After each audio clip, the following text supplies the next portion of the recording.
به ما سوال دادن که قربانی را فقط آیا روز عید قربان میکنیم و کدام وقت یا دیگر روزها هم هست؟ قربانی 3 روز دارد، یعنی وقتی که شما دارید 3 روز است.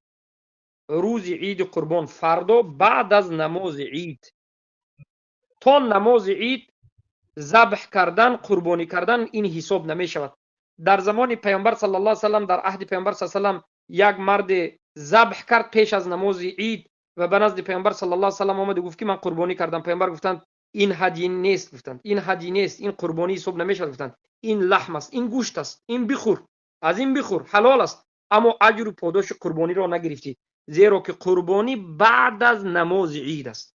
نماز عید میخونی تا افتاب از سوتای 8 تا سوتای 11 نماز عید میخونی، بعد از این به ملال میروی بسم الله الله اکبر میگویی، ذبح میکنی به خاطر الله و انمین قربانی است.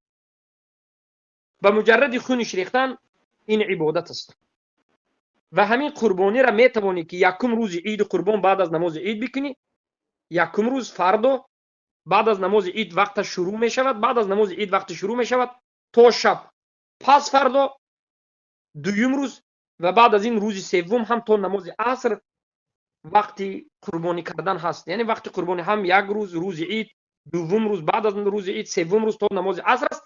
این وقت را وقتی اشراق میگن. برای همین بعد از هر یک نماز فرض الله اکبر الله اکبر لا اله الا الله والله اکبر الله اکبر ولله الحمد در این روزها گفته میشد، روز اشراق میگن. بارک الله فیک.